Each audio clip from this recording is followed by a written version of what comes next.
நிறைய பேருக்கு தெரிய மாட்டுது சித்தர்கள் சொன்ன பூரணம்னா என்னன்னு. உடல்னா என்ன அப்படின்னு பார்த்தா, உடல்னா நம்மளுடைய உடல். இந்த பூரணத்தை தாங்கியிருக்க உடல்னு தான் சித்தர் மகான்கள் சொல்றாங்க. பூரணம் அப்படின்றது என்ன அப்படின்னு பார்த்தா, நம்மளுடைய வாசி தான் நம்மளுடைய பூரணம். வாசிக்கு என்னைக்குமே அழிவு கிடையாது. ஆனா இந்த உடலுக்கு கண்டிப்பா அழிவு உண்டு. நம்ம செத்து போயிடுவோம். இப்ப நம்ம உடல் எடுத்து உயிரோடு இருக்கிற நம்ம ஒரு 80 வருஷமோ 90 வருஷமோ வாழ்வோம். அதுக்கப்புறம் நம்ம இறந்துருவோம். இறந்ததுக்கு அப்புறம் இந்த உடல் அழிஞ்சிரும். ஆனா நமக்குள்ள ஓடன அந்த வாசி அழியவே அழியாது. அந்த வாசி கண்டிப்பா இந்த பூமண்டலத்தை சுத்தி சுத்தி சுத்தி சுத்தி வரும். அந்த வாசி நீங்க வாசியோக பயிற்சி பண்ணீங்கன்னா, எந்த நிலையில வாசி இருக்கும்போது இந்த வாசி உடலை விட்டு போகுதோ அந்த நிலையை நோக்கி பயணிக்கும். அப்ப அந்த நிலையை நோக்கி பயணிக்கணும்னா அந்த வாசியோக பயிற்சியில நீங்க பண்ணக்கூடிய அந்த நிலைகளை கடந்து கடந்து வந்தாதான் அந்த நிலையை நோக்கி பயணிக்கும். அப்ப அந்த நிலையை நோக்கி பயணிக்கக்கூடிய அந்த வாசி தான் எப்பொழுதும் பூரணமானது. இதை நல்லா தெரிஞ்சுக்கோங்க. வாசிதான் ஆதியும் மூலமும் ஆனதே தவிர உடல் கிடையாது. ஆனா நம்ம பிறந்த உடனே நம்மளுடைய உடலுக்கு நம்மளுடைய தாய் தந்தையர் எல்லாருமே என்ன பண்றாங்கன்னா ஒரு பேர் வைக்கிறாங்க. இப்ப கந்தசாமி, முனுசாமி அப்படின்னு பேர் வைக்கிறாங்க. ஆனா இந்த பேர் வைக்கப்பட்ட இந்த உடலை முதல் அதுல தங்கக்கூடிய அந்த உயிரான காற்று இருக்கு பாருங்க, அந்த காற்றோட அசைவுக்கு ஒரு பேர் இருக்கு.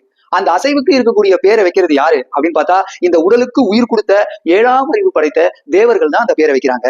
நல்லா தெரிஞ்சுக்கோங்க. அந்த காற்று ஒரு அசைவு இருக்கு, உடம்புக்குள்ள ஒரு காற்று இருக்கு. அந்த காற்றான உயிர் ஒரு விதமா அசையுது. அந்த அசையக்கூடிய அசைவு தான் அந்த காற்றுடைய பேர். அந்த காற்றுடைய பேர் எது அப்படின்னு பார்த்தா அதுதான் வாசி மந்திரம். வாசியும் ஒண்ணுதான், காத்தும் ஒண்ணுதான். இதை நல்லா தெரிஞ்சுக்கோங்க. அப்போ உங்களுடைய பூரணமான அந்த பூரணத்தோட மந்திரமும் இந்த வாசி மந்திரம் தான். இதை நல்லா தெரிஞ்சுக்கணும். ஏன்னா பூரணமானது நம்மளுடைய உயிர் தான். அந்த உயிருக்குரிய மந்திரம் கண்டிப்பா உண்டு. ஏன்னா ஒரு மந்திர எழுத்து மூலியமாகவும் மந்திர ஒளி மூலியமாகவும் தான் நம்மளுடைய உடலுக்குள்ள விந்தணுக்குள்ள ஒரு சின்ன காற்று போய் செயல்படுது. அந்த காற்று தான் கொஞ்சம் கொஞ்சமா வளர்ந்து நல்ல உடலா ஆகி அதுக்கப்புறம் நம்ம பிறக்கப்படுறோம். அந்த உடலுக்கு தாய் தந்தையர் 2 பேரும் சேர்ந்து பேர் வைக்கிறாங்க. ஆனா உயிரான அந்த காத்துக்கு அந்த காத்தை அனுப்பக்கூடியது யாரு, அந்த உயிர் கொடுக்கக்கூடியது யாருன்னு பாத்தீங்கன்னா 6ஆம் அறிவு படைத்த மனிதனை படைக்கிறது 7ஆம் அறிவு படைத்த தேவர்கள் தான் படைக்கிறாங்க.